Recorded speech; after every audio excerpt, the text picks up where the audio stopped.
गुरु जी, शुक्राना गुरु जी। संगत जी, आज हम पढ़ेंगे शिव पुराण में लिंग रूप का वर्णन और लिंग रूप का कारण। प्राचीन काल की बात है कि दारुक नाम का एक वन था। उस वन के समीप शंकर जी का एक शिवालय था।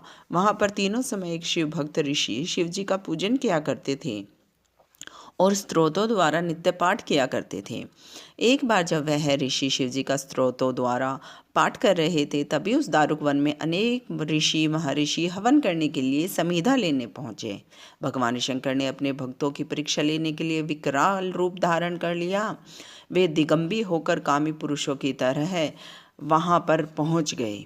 जब ऋषि पत्नियों ने उन्हें देखा तो पहले तो सब घबरा गई, फिर उन सब पर काम का आवेश छा गया। बहुत सी स्त्रियां आपस में ही आलिंगनबद्ध हो गई। इतने में उन स्त्रियों के पति भी वहां पहुंच गए। उन्होंने उस पुरुष को देखकर सोचने लगे कि यह दिगंबर पुरुष कौन है जो स्त्रियों के आचरण को दूषित कर रहा है। स्त्रियों पर भी उन्हें क्रोध आया। वे शंकर जी को न पहचान कर क्रोध में भरकर बोले, अरे यह दिगंबर पुरुष कौन है जो हमारी स्त्रियों को खराब कर रहा है। उन ऋषियों ने दिगंबर मनुष्य से पूछा, बता तू कौन है। बार बार पूछने पर भी वह कोई उत्तर नहीं देता। वे लोग बोले, यह वैदिक धर्म को लोप करने वाला कर्म कर रहा है, इस कारण तेरा यह लिंग शीघ्र ही पृथ्वी पर कटकर गिर पड़े। ऋषियों का इतना कहना था कि शंकर जी का लिंग पृथ्वी पर गिर पड़ा। वह लिंग पर ज्वलित अग्नि के समान पृथ्वी पर इधर उधर घूमता हुआ जीवों को दुखी करने लगा। इस पर सभी ऋषि मुनि घबरा गए और ब्रह्मा जी के पास जाकर सब वृतांत बताया। ब्रह्मा जी समझ गए कि ये सभी शंकर जी की माया के वशीभूत हो गए हैं। तब ब्रह्मा जी बोले, हे ऋषियों, तुमने यह अनुचित कार्य कर दिया है। सभी मनुष्य का धर्म है कि मध्याह्न में आए हुए अतिथि का सत्कार किया जाता है।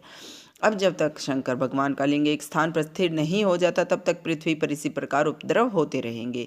यदि आप सब लोग संसार का हित चाहते हैं तो शंकर भगवान के ज्योतिर्लिंग की स्थिरता के लिए जगदम्बा पार्वती का चिंतन करो, उनकी आराधना करो, उनकी स्तुति करो। तुम्हारी स्तुति से पार्वती ही योनि रूपा होकर उसमें लिंग स्थिर हो जाएगा। तब पार्वती जी के प्रसन्न होने पर अष्टबल की रचना कर शास्त्रों के आज्ञानुसार उस पर एक घड़ा स्थापित करो, उसमें दूर्वा डालो तथा पवित्र तीर्थ के जल से उसे हमेशा शिव का ध्यान करके विधि सहित उसका पूजन करो। शतरुद्री पाठ करते हुए इस घड़े के जल से इस लिंग का स्नान कराकर मार्जन का आदि करो। इसके बाद योनि रूपा पार्वती जी को बाण रूप से स्थापित कर उसी पर सदा शिव के ज्योतिर्लिंग को स्थापित कर दो। इसके बाद धूप दीप नैवेद्य से षोडोपचार से उसका पूजन करो।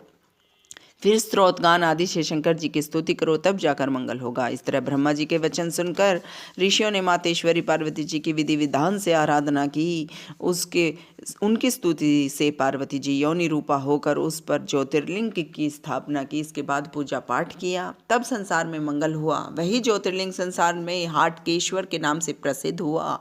उसकी आराधना से सभी लौकिक तथा परलौकिक सुखों की प्राप्ति होती है। जय गुरु जी, शुक्राना गुरु जी। ओम नमः शिवाय। शिव जी सदा सहाय। ओम नमः शिवाय। गुरु